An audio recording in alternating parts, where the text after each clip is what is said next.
What's shaking, Space Cadets? It's your favorite Wiggan again, coming back at you with a new video about part 2 of the IFT4 jewelry collection. And keen viewers in the first video will have seen me make a billet about this long, and it was glowing red. And what I was trying to do is I was trying to make a mosaic called Damascus. It's metal mosaic, and I was trying to do it with a stringer, and I cut V grooves into the stringer and did it like this so that I could create like an X, and it worked, but it worked a little too well. Let's see if we can get this to focus here. You can see the X in there with the stringers, but the problem is because of the stainless, it gets a coating of chromium oxide, which is actually kind of green if you can see it in there, and nothing will stick, nothing will actually forge weld. So it kind of beat me down a little bit, and was feeling kind of negative. So instead of just letting it get the best of me, I picked myself up by my bootstraps, and I went to go and make what I'm calling Launchpad Damascus, which you will see at the beginning of this video. And basically the process, you'll see me make it, but the process is again, we try to make another can of mild steel on the outside, and then put a core of rebar right down the middle, and then 1095 powder all around that. And then once you heat it up and you smack the crud out of it, you can actually elongate the billet until it's longer, and then you can cut cookies in this instance. And then I took those cookies and then acid etched them, and you can actually see those pictures of the acid etch here.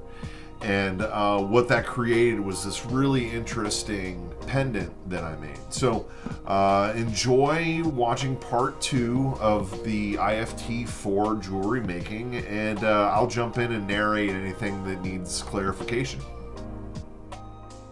So one of the last pieces that I'm gonna make is gonna be called Launchpad Damascus, because I've got this piece of rebar here, and so the rebar should be mild steel. So my hope is that I clean off all this oxidation with a wire brush or with the flappy paddle wheel, and then what I'm going to do is I'm going to put that right down the center of that Damascus, and once I fill the powder in all around it, I should be able to hammer this out, and everything will be mild. It'll be all mild steel, from the canister to the 1095 powder. 1095 is high carbon, but so between the mild steel canister, the mild steel rebar, and the 1095, we should get a alternating pattern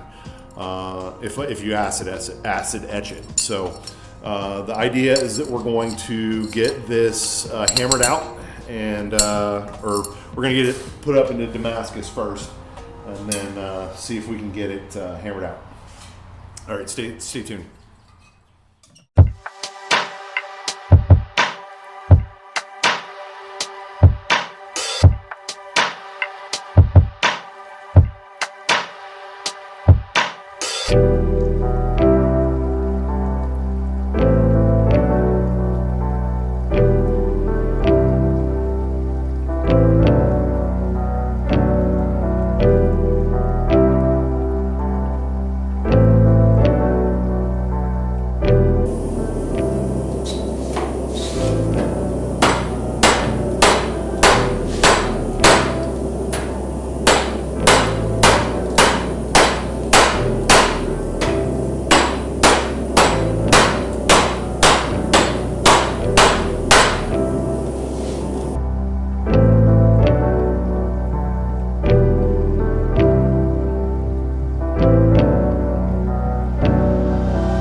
this is me shaping, cleaning up the jewelry, and getting it ready for welding.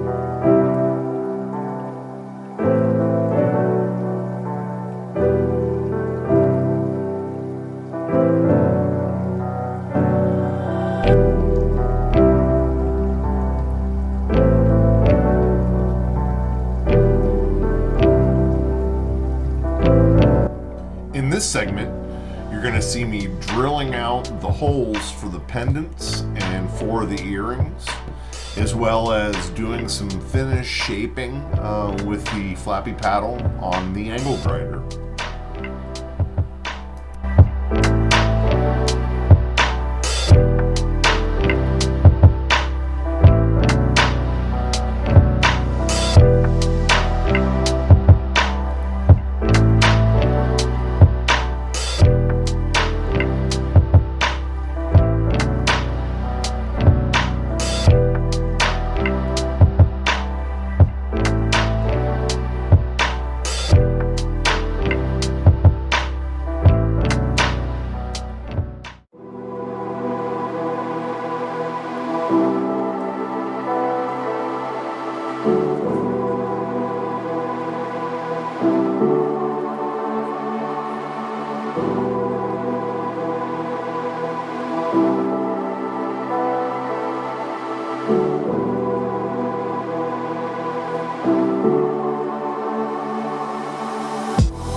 Well, folks, there you have it. That is the IFT4 jewelry collection, and hopefully for those who had any questions or any concerns about the authenticity, or if I've made it myself, then, well, I hope I've assuaged your fears. And just a little heads up, if any of you are struggling or have any family who are struggling with mental health issues, there's always hope and there's always help. So I've left some links below in the description, so you can find some good and oftentimes free help from some of these really good organizations. So stay tuned, folks. There's always going to be new stuff on the channel coming down the pipe, but for right now, I'm getting ready to head back down to Boca Chica and sell some jewelry. Have a wonderful day and try to be kind to everybody you can.